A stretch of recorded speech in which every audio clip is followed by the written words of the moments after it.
Thank you, Zoya. Even though David knew his purpose and was unmasking his identity through the eyes of God, that did not exempt him from the struggles, temptations, and doubts that we as humans still face, because he was still human. We fall short, and none of us are perfect. But thank God that his love for us, our identity, and our purpose are not dependent on us. It's all rooted in him. Romans 5:8 tells us, "But God has shown us how much he loves us. It was while we were still sinners that Christ died for us." He died for us while we were still sinners. Let's take a look at one of David's struggles, a struggle that he faced after becoming king. Most of you are familiar with this story as well. It's a story of lust, which turned to adultery, which turned into an unwanted pregnancy involving a married woman. In 2 Samuel chapter 11, one day, late in the afternoon, David got up from his nap and went to the palace roof. As he walked around up there, he saw a woman taking a bath in her house.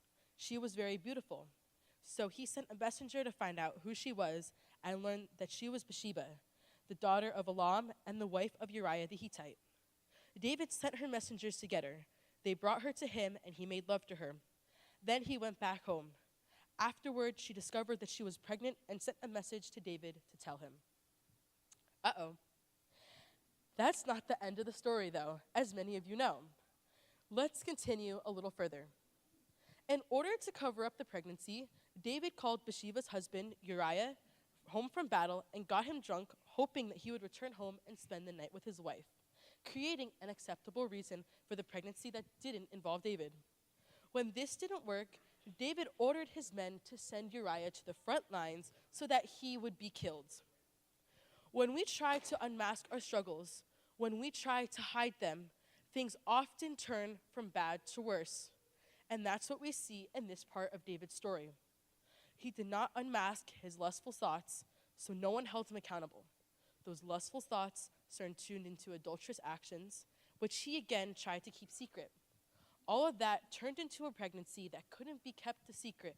So David, the man after God's own heart, the anointed one, the king of Israel, arranged for an innocent man to be murdered.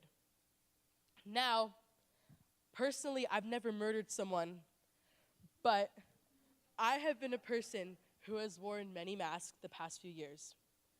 Ever since the 7th grade, I felt like I had to live up to everyone's expectations about me. I felt like I had to be this varsity athlete with straight A's who sings amazingly. I felt like I had to be this flawless Christian, someone who is confident and strong in who she is, someone who is never upset or sad, someone who is emotionally strong and never reaches a state of weakness, someone who can fight every battle and not stumble. Basically, I was supposed to be someone who could do everything. So no pressure, right? And if I was anything less than what people wanted me to be, I was a failure. While I held up that perfect mask of mine and pretended I was okay, inside, do you want to know who I really was? I was a girl barely holding everything together, allowing the world to determine who I was. A lot of nights, I would be close to having breakdowns because I would struggle in school, and I was not supposed to be someone who struggled. I was supposed to be a person who didn't care what people thought about me. But there were countless times where I would feel really low because someone made fun of my hair or my outfit, or because I would find out that people would gossip about me for being the person that I am. I was supposed to be this perfect Christian, but that constant pressure from the people around me made me lose sight of what living a devoted life to Christ is, and I started focusing on what the world says a Christian is.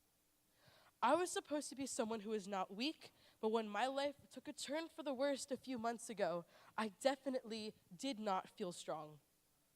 But I also felt that I was not allowed to be sad and open up to others, because then they would see how much of a failure I truly was. So I tried bottling everything up and saying I was okay, slapping a smile on my face, like I normally did. But guess what? God had other plans. About 2 months ago, it was getting harder and harder to keep my sadness, my pain, my stress, and my worthlessness down. This broken girl that I just told you about, that was the girl before winter retreat.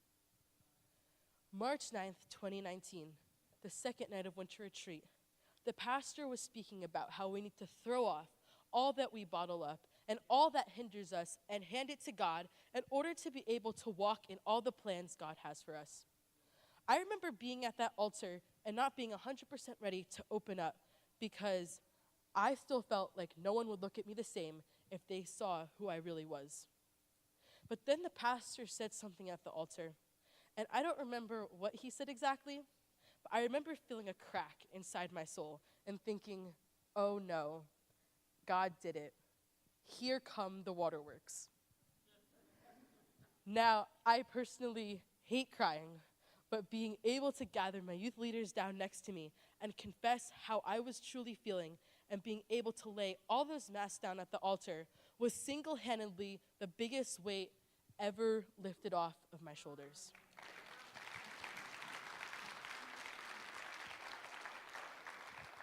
Now, David and my story of wearing masks are very different, but we both suffered some sort of loss from choosing to live the way we did.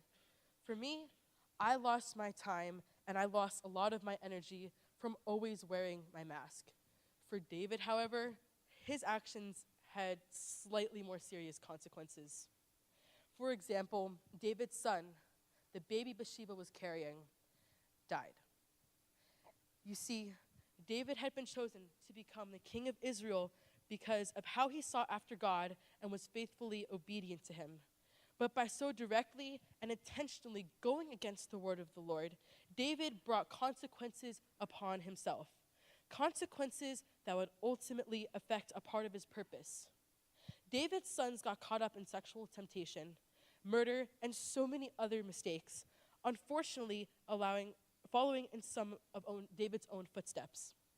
As a result, disorder rose up from within his own family and caused distress during his final years as king. But God was still faithful. God was still merciful. God was still loving. Even when God sent Nathan the prophet to David to speak to him about his hidden sin and the coming destruction, God did not withhold his love or his mercy. Instead, as soon as David professed his sin, the Lord spoke forgiveness and mercy into his life. 2 Samuel 12:13. Then David said to Nathan, I have sinned against the Lord. Nathan replied, the Lord has taken away your sin. You will not die. God's love for us is unconditional, and when we turn to him with a repentant heart, he is faithful, merciful, and forgiving. But let me ask you a question. What if? What if David unmasked his struggles? What if he had shared with even one person that he trusted that he was struggling with lustful thoughts? How might the situation have turned out differently if rather than hiding his weakness, he opened up to someone who would hold him accountable, someone who would pray for him and for him, someone who could stand with him and encourage him? How might have this changed the series of events?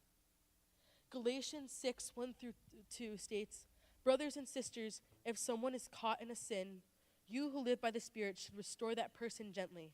But watch yourselves, or you may also be tempted. Carry each other's burdens, and this way you will fulfill the law of Christ. We are called to hold one another accountable, so we keep each other on the right track, and to help one another carry our burdens. We are called to work together. We are supposed to make each other better, pushing one another towards the life that Christ has intended for all of us. We talked to you today about unmasking our purposes, unmasking our identities, and unmasking our struggles. Maybe you're someone who doesn't fully know your purpose. Maybe you're someone who is unsure about your identity. Maybe you're like me and you realize the way you've been living with your masks is not the way you should be living. If any one of these scenarios is you, would you begin to reflect on what God might be trying to reveal to you this morning? Think about that as Pastor Jay comes.